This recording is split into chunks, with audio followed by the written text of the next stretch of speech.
so I'm gonna do a sound check. It's now 11:50 and I have the iPad here. I'm gonna check my IB results. Okay, you know how people normally do those split screen kind of things, right? I'm now gonna invest in one of those of my actual face reacting and the screen recording on my iPad.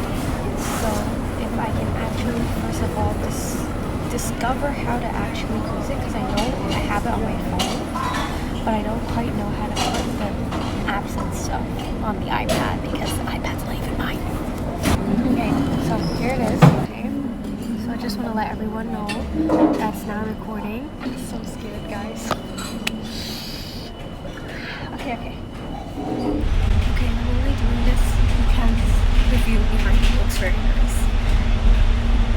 Okay, not really, but I got done with my English exam. Yesterday we did paper 1. Paper 1 was okay. You know how they say that they normally give you for HR 1 literary text and 1 not literary text? Well, yesterday's paper, like both text A, B, C, and D were all like online text, which was pretty weird because none of them were like old. They were all from like 2014 to like 2018-ish. So they were all pretty new. So it was kind of weird. So A and B was about Usain Bolt running, and C and D was about female taxi drivers. And obviously I did C and D because it's like feminism, and I'm all for that. Yeah, they said that if you tell this before the exam results come out, you could lose your diploma or something. So obviously you guys are not gonna see this until I get my result, until after I get my results, you know, just to play it safe, right? I looked at the questions. When you guys see this, you guys will probably already get your results, so I don't mind telling you. I did question 3. It was about HR. It was about, I don't know if SL and HR are the same papers, but for me it was about it was about power and authority. So I wrote about Hamlet's Tale of the Doll's House because obviously that were the 2 books that I studied because I never actually finished reading 1984s. You guys are probably gonna see this, like me talking about this and my prediction grades before I see my live results reaction kind of thing. I'm gonna give myself a 6, and if it comes back as a 4, I don't know what I'm gonna say, but I'm just gonna give myself a 6 because I worked really hard for my paper 2. I say that even though I haven't finished reading 1984, but for Handmaid's Tale and 1980, okay, I didn't finish reading 1984 because I Sparks note, something note, and I also wikied it, and I crash course 1984 and Handmaid's Tale, and I wrote a lot of notes and I did a lot of research. So even though I didn't actually finish 1984, I worked really hard and give some evidence. Notes for the body paragraphs and the themes of the Handmaid's Tale and quotes and stuff. And these are like how to write and structuring. And then here I even got like a paper 2 like cue card kind of thing. You know, I worked really hard on 1984. I don't know why I did. Wait, this is from Henrik Ibsen, and then this is from yeah. See, I worked so hard on 1984. I got like this much on 1984. It's crazy. And then I didn't actually write about it. You know, look at this. These are all like quotes and notes and stuff.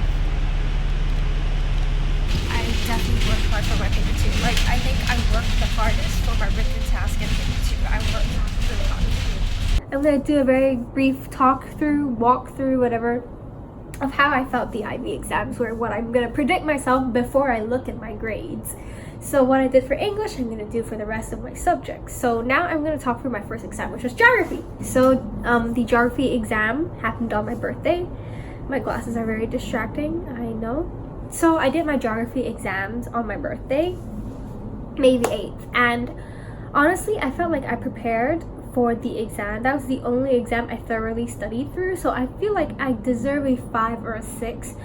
There were some questions that I didn't do correctly. For example, the last question, which was about the vector-borne disease, I wrote about cholera by accident because I knew that malaria and Zika and stuff like that, they're vector-borne diseases, and I know that cholera is a water-borne disease, but it just didn't load into my head that, like, I knew how to answer the question, but because the case study I studied on was not a vector-borne disease, the case study I studied for was cholera, and I just didn't know another way to answer that question, so I had no choice but to write the wrong answer. Even though I knew it was wrong, I still had to continue writing the wrong answer. So that question, it was I think 10-mark question, so I'm pretty sure I got at least 1 mark because I did mention Zika and malaria as a vector-borne disease, but I had no other choice but to keep writing the wrong answer even though I knew it was wrong, and I completely understood the question, but I had no choice as that was the only case study I studied. So, oh my god, I'm pretty sure I lost 10 marks in that question. So after that, I didn't have an exam until like the Monday after, which in Hong Kong was a public holiday. So, goodbye, public holiday. I went back and did my math exam, and on Tuesday we did paper 2 of the exam, and oh my god, I am so sure that I messed up, especially the ethics differentiation style questions, because I can never get those right. So I'm pretty sure, I hope to at least get a 4. Paper 1 was okay, but I felt like paper 2 was noticeably harder than paper 1. And also on Tuesday, I'm going to talk about Chinese now. Also on Tuesday we did our Chinese paper. Chinese paper 1 was fine. I had no problems doing that paper, so it was okay. I had 45 minutes to spare after I completed the paper 1, and I fell asleep into like a deep sleep. Like when I woke up, I looked around the exam hall and I was like, where am I? And I was like, oh right, I'm in an exam. I was in such a deep sleep that, oh my god, it felt like a nice refreshing nap. The next day, which was Wednesday, we did our Chinese paper 2 paper, and honestly I am so sure that I messed up so bad, because one thing I did not do was I did not read like many Chinese books or anything. I didn't thoroughly study like any specific Chinese vocabulary. I just went in there and I winged it. And I wrote about the one with like culture and tradition, I think, and it was about like you're a foreign transfer student in a Chinese speaking country, and you have to say how volunteering in that place helps the society. And basically the only vocabulary that came into my mind was 小笼包, 老人院, and Shanghai. So basically I smashed my words together and I wrote about 我在上海在老人院里做小笼包, and saying how 小笼包 helps to build the old people's bond together with the young and the old, and how the old are more experienced and they teach the young and stuff, and how it's very important to the society as it keeps the elderly tradition of making 小笼包 in the society. Basically, I literally just bullshit 300 words on that, and I'm pretty sure I did not get a good grade for that, but I hope to still get my 7, because I was predicted a 7 and I hope to get that 7. That's the only 7 I was predicted, and I really hope to get that 7. And I worked really hard on my written assignment as well. And obviously paper 1, I think I'm just good at it. So if anything brings me down from a level 7, it's gotta be my paper 2, because holy crap, who writes about 小笼包 in Shanghai and 老人院 for like 300 words? Like seriously, no one does that. Okay, I got done with chemistry. Papers 1 and 2. What do I have to say about it is that paper 1, I don't know what I'm doing. I literally just, crossed out a bunch of numbers that I thought were correct, because I didn't actually really put my brain into it, because I don't know anything. So I'm hoping to get at least 7 or 9 out of 30. I don't know, hopefully that's the 2 grade boundary, I hope. And paper 2 was even worse. I had not a single clue what I was doing. I literally just wrote like irrelevant crap that was probably not even chemistry related. They had this question asking you to draw like the C2H2 Lewis structure, and I literally just wrote C/C and then ... H, H, H, H, and I did like a bunch of dots because it's called a Lewis electron dot structure or something, so I had to put a bunch of random dots to make it sound like I actually attempted to dot the structure. Okay, that's what I did. And there's this question asking you to like predict something with a catalyst or something, or at a temperature, and I just wrote I drew a straight line. I was so done, I just drew a straight line. And I skipped one question asking you the conditions and the reactants or something. I forgot the name. Regions and conditions for something to react, and I had no clue how to attempt that question. So that was the only question that I skipped. Not saying that the other questions I did would have gained a mark anyways. I could have might as well just skip the whole paper. But that was the question that I full 100% left blank. Yeah, and then I didn't know the one with the ozone layer. I just wrote like it protects the sun from burning up Earth because yeah, that's me. I started from the back.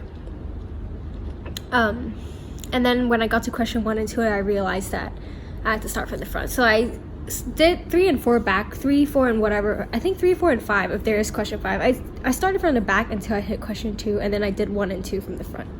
So that's what happened. I don't know why I did that. And yeah, in the MCQ there was one that said it was about the K. I don't know what that is, but you had to put like the product at the top and the reactants at the bottom, and that was the only question I could 100% attempt and know that was right. I think that was like somewhere between 15 to 20. I hope I got that right. I need to check when my results come out, because if I didn't get that right, I'm like gonna burn my textbook. I swear, I'm so done. Which one do you think? Okay, Ing Lang and Lit HL, I got 5.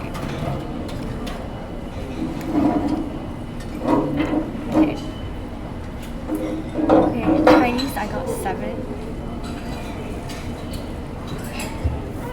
Okay, I actually got 7. I actually got 7. Okay. Geography, EE, I got D. Did fail, so good. I got 4. I got 4 for geography.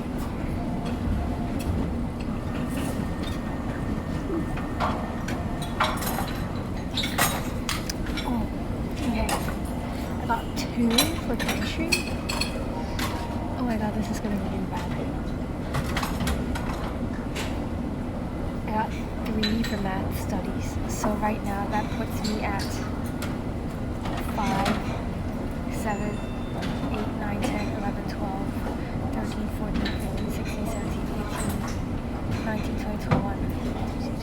I need 3 or more for film. I got 3.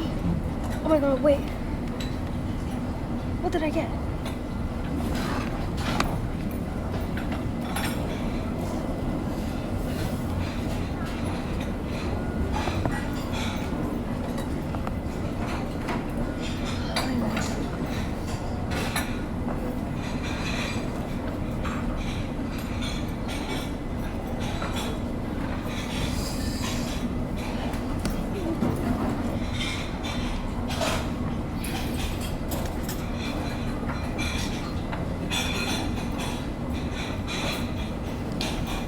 Wow, I know I'm not a genius, but shit, I did really bad. Okay, let's press these details results, because what are these? Come on. Okay, what grade did I get? Lower grade boundary mark. What the marks required for grade 2 increase. Okay, I got 54, so I'm literally on borderline 5 because lower grade boundary mark is 5. Okay. And then for Chinese, I'm pretty sure I got like really good, because as you can all tell, I got 7 for Chinese. I got 87, and it was 100, like out of 100, so okay. EE. I could have gotten A, B, C, C with 4 more marks. And then for chemistry, I got 24. It takes 32 to get a level 3. 17 for level 1, so okay. And 3 for math studies. I got 39. It's 43 for level 4. And then film, I got 3. I don't even know how I got 3. I was not predicted. I was predicted 5.